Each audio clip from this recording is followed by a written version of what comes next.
اور ایک حدیث میں دو خصوصیات اور ذکر فرمائیں، فرمایا دو خوشیاں عطا کرنی ہیں اللہ نے۔ ایک خوشی کیا کہ جب روزے دار روزہ رکھنے کے بعد افطار کرتا ہے اس وقت ایک خوشی ہوتی ہے۔ اب وہ خوشی کیا ہوتی ہے؟ ایک خوشی اس وقت طبعی ہے، اور ایک خوشی جو ہے وہ اعتقادی اور ایمانی ہے۔ اب طبعی خوشی کیا ہے؟ انسان کی فطرت اور مزاج کے مطابق ہے۔ کیا؟ پیاس لگی ہوئی ہے، تجربہ ہے سب کا کہ جو کھانا سال بھر میں کبھی پسند نہ آتا ہو،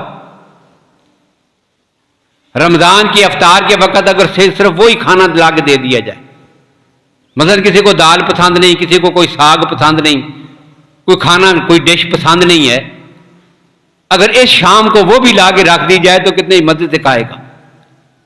تو لذیذ کھانے اپنی مرضی کے مرغوبات، ان میں انسان کی طبیعت کیا کچھ کرتی ہے، لذت آتی ہے، ہر نعمت کی لذت اس کی حقیقت اس پہ واضح ہو جاتی ہے۔ ٹھنڈے مشروبات، کھانے پینے کی اللہ کی نعمتیں، یہ سارا کچھ جب سامنے آتا ہے، اور دن بھر کا روزہ رکھنے کے بعد جب یہ چیزیں کھاتا ہے اس کا وجود اور طبیعت اشاش اور بشاش ہو جاتی ہے۔ یہ خوشی ہے، لیکن یاد رکھیے یہ تبھی خوشی ہے، اور مولانا اشرف علی تھانوی رحمہ اللہ نے فرمایا یہ بچوں والی خوشی ہے۔ یہ تو بچوں والی خوشی ہے۔ کیا؟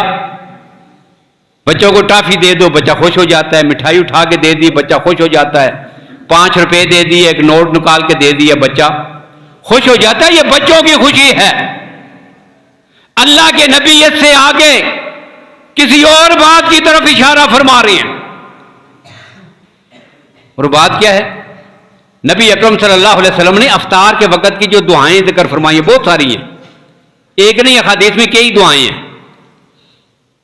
ان میں ایک حدیث کے دعا کے الفاظ یہ بھی ہیں، تمام تعریفیں اس اللہ کے لیے ہیں جس نے مجھے توفیق عطا فرمائی اور میں نے روزہ رکھا،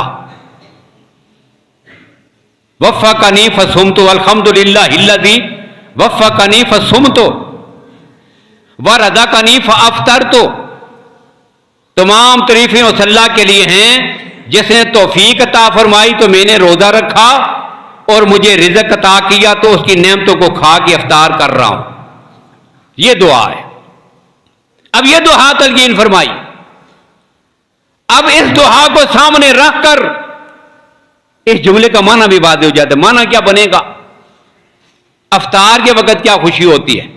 یہ روزہ رکھنا کوئی آسان عبادت نہیں تھی، انسان کمزور ہے، ہماری کوئی حیثیت نہیں، کمزور ہیں۔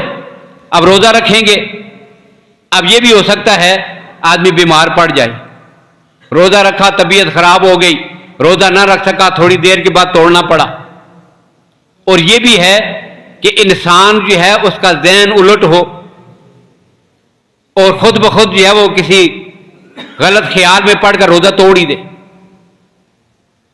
اب اپنے روزے کو خود ضائع کر دے، یہ بھی تو ہو سکتا ہے۔ اب صبح سے لے کر شام تک اللہ نے اسے جسمانی عوارضات سے بھی بچائے رکھا، جسم ٹھیک ٹھاک ہے، الحمدللہ روزہ ٹھیک گزر رہا ہے، توڑنے کی نوبت نہیں آئی، اللہ نے بیماری سے تکلیف سے بچایا، صبح سے لے کر شام تک روزہ محفوظ ہو کے چلا گیا۔ پھر اللہ نے شیطانوں کے بہکاوے سے بھی بچا لیا، اور پورے شوق اور محبت کے ساتھ صبح سے لے کر شام تک اپنا روزہ مکمل کر لیا۔ اب جب روزہ مکمل کیا، ادھر مؤذن نے کہا اللہ اکبر، اب یہ بندے کا دل خوش ہو جاتا ہے، یا اللہ تیرا شکر ہے، کام تو بڑا مشکل تھا، تیری مدد شامل حال نہ ہوتی مجھ سے روزہ مکمل نہ ہو سکتا۔ اس کا دل خوش ہوتا ہے، شکر ادا کرتا ہے، یا اللہ تو نے مجھے توفیق دی ہے، میں نے روزے کو مکمل کر لیا ہے۔